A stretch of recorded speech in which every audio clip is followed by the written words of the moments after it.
ये कहानी है सविता नाम की महिला की, जो अपने बेटे और बहू के साथ रहती है। सविता एकदम सीधी साधी और समझदार औरत है।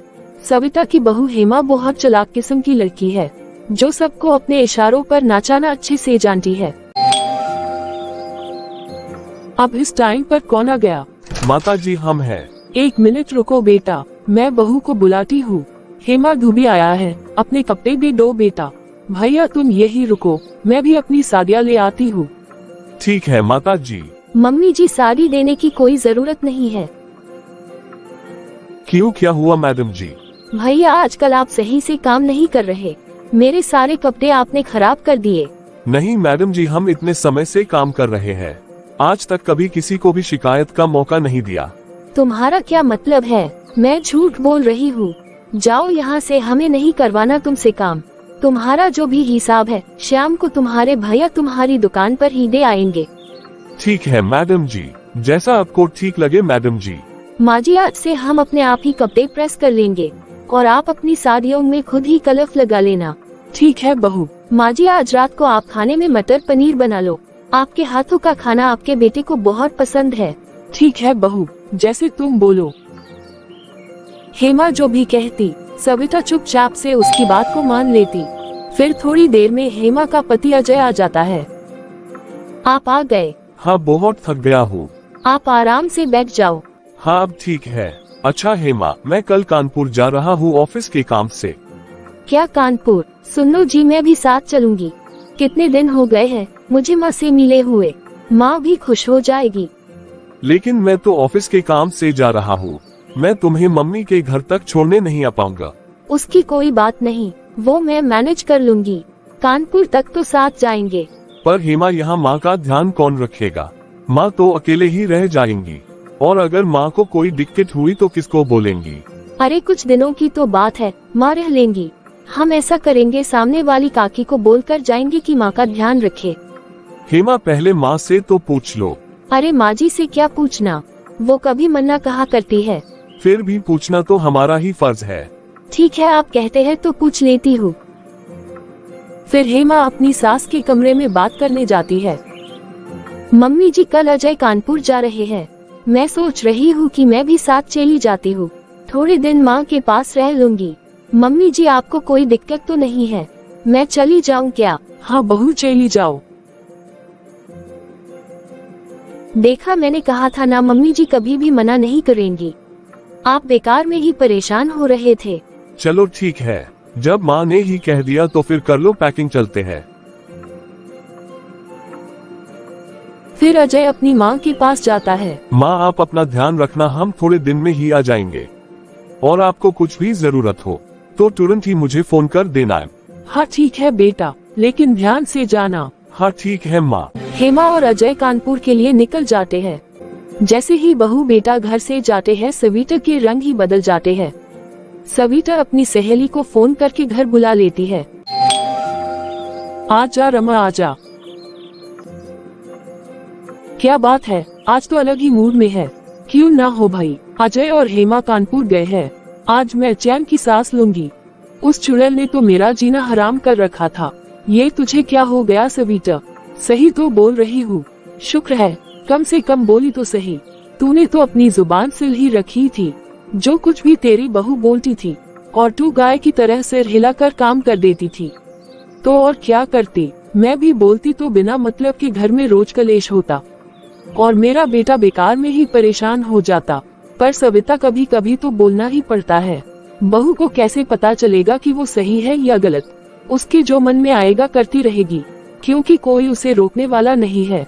तू थोड़ा अपना दिमाग खोल और अब से बोलना शुरू कर, बहू को बहू की तरह रख। सविता अपनी सहेली की बात सुनकर सोच में पड़ जाती है। चल बहन मैं भी चलती हूँ, मेरी बहू भी घूमने गई है, घर पर कोई भी नहीं है। ठीक है, पर जब टाइम मिलता है आ जाया कर। तू चिंता मत कर, मैं आ जाऊंगी। हाँ ठीक है। अगले दिन सुबह काम वाली आ जाती है और किचन में बर्तन मांज रही होती है।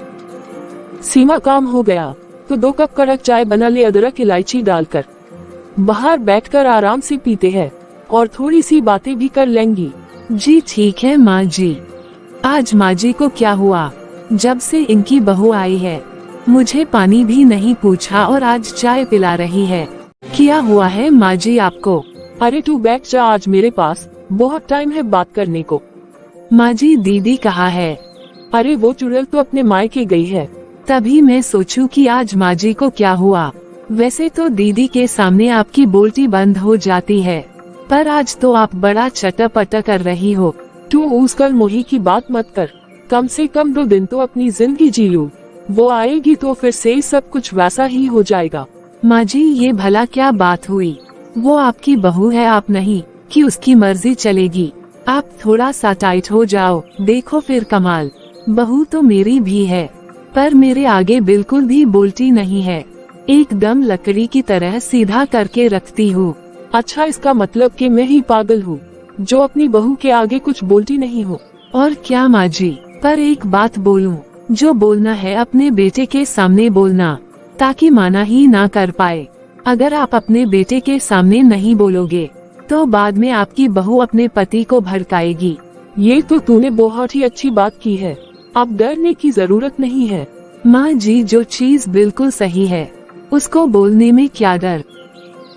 सविता अपनी नौकरानी की बात सुनकर ठान लेती है कि अब जो हो जाए मैं तो बोलकर ही रहूंगी।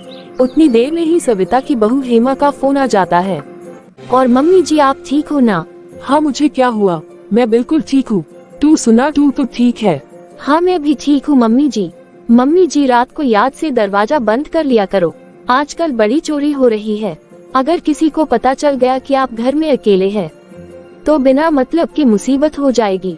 अरे हमने अपनी पूरी जिंदगी इसी घर में निकाल दी और तू कल क्या है मुझे बताएगी कि घर कैसे संभलना है। तू अपना और अपनी माँ का ध्यान रख, मैं अपना ध्यान अच्छे से रखना जानती हूँ। मम्मी जी वो तो मैंने इसलिए फोन किया था कि आपको बता दूं कि मैं कुछ दिन मम्मी के घर रहूंगी। हाँ हाँ बिल्कुल रह ले, अच्छा ही है।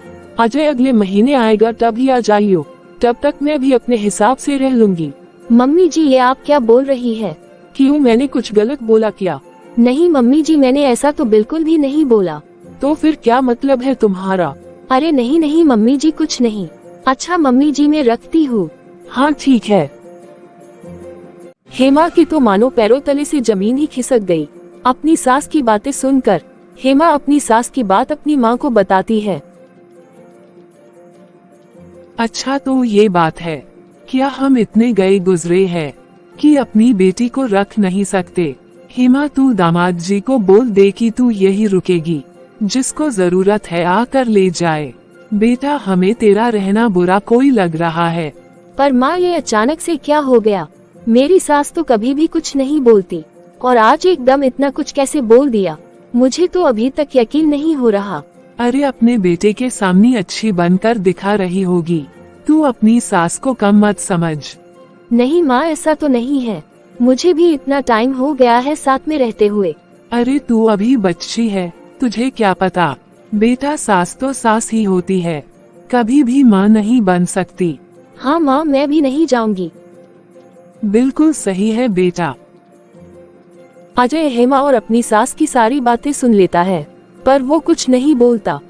हेमा मैं आज घर वापिस जा रहा हूँ, तुमने साथ चलना है तो चलो, नहीं तो मैं अगले महीने आऊंगा तब ले जाऊंगा। हाँ ठीक है अभी आप जाओ, मैं माँ के पास ही रहूंगी। चलो ठीक है, जैसी तुम्हारी मर्जी। अजय वापिस अपने घर आ जाता है और अपनी माँ का अलग रूप देखकर हैरान रह जाता है।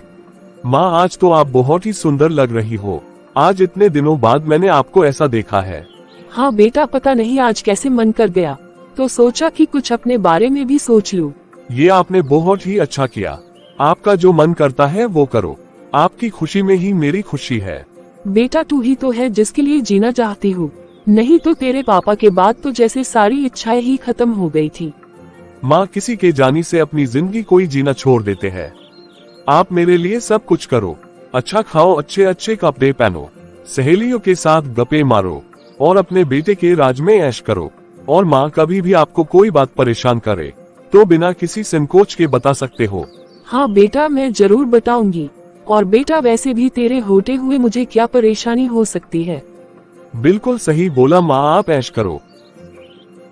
अजय की बात सुनकर सविता की मानो खुशी का ठिकाना नहीं था।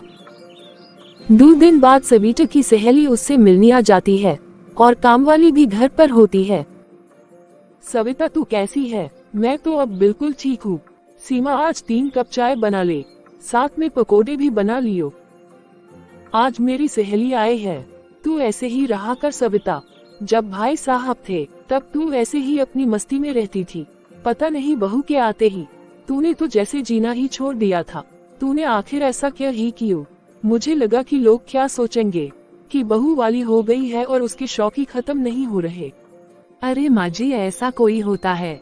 और भाड़ में जाए ये दुनिया। कोई क्या बोल रहा है? अगर यही सोचते रह गए तो समय से पहले ही इस दुनिया से निकल लोगे। तभी तो आपकी बहू को भी मौका मिल गया आपको दबाने का। हाँ सीमा, तू सही बोल रही है। उसने एक बार भी नहीं सोचा कि उसकी सास ऐसे ही क्यों न अपनी इच्छाएं मार कर रह रही है। बस अपने इशारों पर ही नचाती रहती है। अब मुझे कोई फर्क नहीं पड़ता। जिसे रहना है तो रहे, नहीं रहना तो भाड़ में जाए। मैं तो अब अपने हिसाब से ही रहूंगी। लेकिन माँ जी, बहू के आते बदल मत जाना। अरे नहीं सीमा, तू बस देखती जा। वो सही बोल रही है सविता। पता लगा बहू के आते ही तू फिर से बहू के आगे दब कर रह गई। अरे अपनी जिंदगी अपने हिसाब से जीने में क्या बुराई है? ये सिर्फ तेरी बहू को ही नहीं बल्कि तुझे भी समझना होगा। नहीं, तुम बिल्कुल सही बोल रहे हो। मैं अब अपनी जिंदगी अपने हिसाब से ही जीऊंगी। ये हुई ना बात। हाँ, ये हुई ना बात। और वहाँ हेमा परेशान थी कि कोई उसको फोन करके क्यों नहीं बुला रहा। ऐसे ही कितने दिन बीत जाते हैं और हेमा को यही चिंता खाती रहती है, कहीं मेरा घर मुझसे छिन ना जाए। फिर हेमा सुबह सुबह बस पकड़ अपने ससुराल वापस चली जाती है। मम्मी जी नमस्ते। जीती रहो बहू। बहू तू तो अगले महीने आने वाली थी, तो इतनी जल्दी कैसे आ गई? वो माँ जी, मुझे लगा कि आप मेरे बिना कैसे घर का काम संभाल रही होंगी। आपकी भी तो उम्र हो गई है और इस उम्र में भी शरीर को आराम ना मिले तो क्या फायदा मेरे होने का। बहू बोल तो तू सही ही रही है। चल अब आ ही गई है तो 2 कप चाय बना ले, साथ में पीते हैं। जी मम्मी जी, अभी लाए। अब हेमा को भी समझ आ गई थी अक्कड़ और सिर्फ अपनी ही चलाने से घर नहीं चलता। परिवार में सबको साथ में लेकर चलना पड़ता है। कुछ अपनी और कुछ दूसरी की भी सुनी पड़ती है।